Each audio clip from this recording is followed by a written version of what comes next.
دغه کومه سیمه چې دا ډېره تاریخي ده هغه د غر دا بیخ کې چې کوم کور ښکاري انشاءالله تعالی د کیمرې په سترګه به موږ تاسو ته رازوم کو دا هغه سیمه ده چېرته چې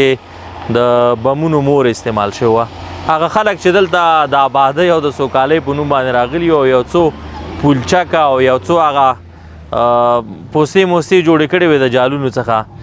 چې تله هغه هم زیاتره خراب کړې وې تیارې هم بیا را کړې وې او توپونه یې مره کړي وو بالاخره تیښته یې وکړه که نه هغوی نو دغلته هغه خپله د بمونو مور خپل د وسلې چک کولو ته چې راغلي وو او د تیر جمهور رئیس حامد کرزي هم په دې باندې خبره وکړه چې دوی دلته د افغانستان نه د بمونو لیبارټري جوړه ده نو هغه د بمونو مور یې چې ده هغه په دغه ځای کې چې کړې وه بیا په خبرونو کې موږ اورېدلي وو چې دې ډېر زیات ورانۍ کړی دی او د عمره څمڅې موږ غر کې کړې دا مو کړه هغه مو کړه یوازې زموږ د خټو ګټو کورونه خام کورونو چتونه یې غورځولي دي خو نور دغه ځای کې خو چې دی هیڅ حاب نه دي شوي او نه دلته کومه داسې څمڅه شته دی موږ راغلو د دې ځای څخه مو لیدنه وکړه او کومه ستونزه یې نه ده جوړه کړې نو د افغانستان خاوره چې ده لکه څه رقم دی چې خلک غیرتي دي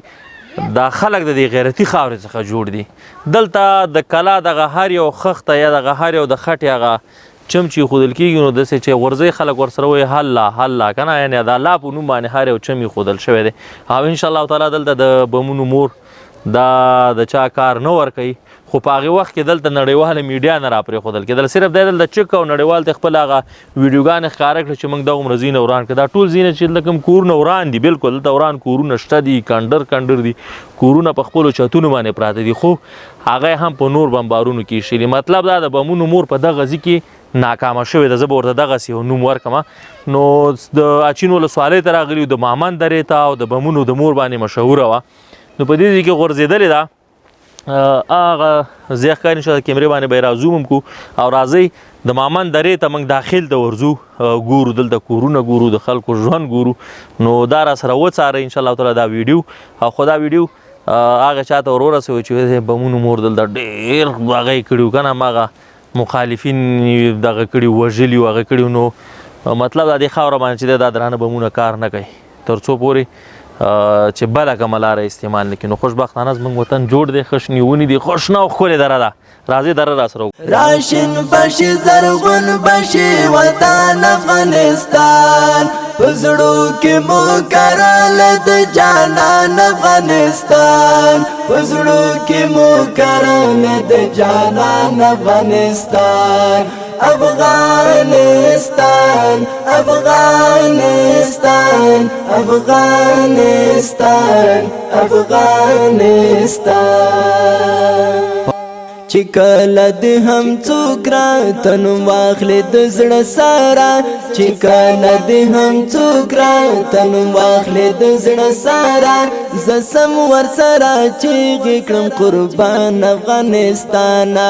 زه سم ورسره چیغې کړم قربان افغانستان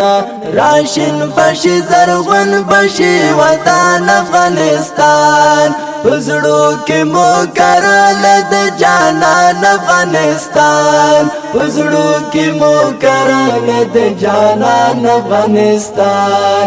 افغانستان افغانستان افغانستان افغانستان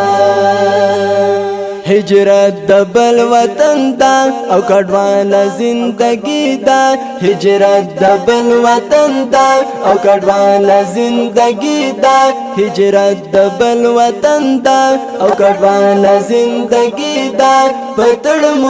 مو اوخ کول منځ ګران افغانستان پتړ مو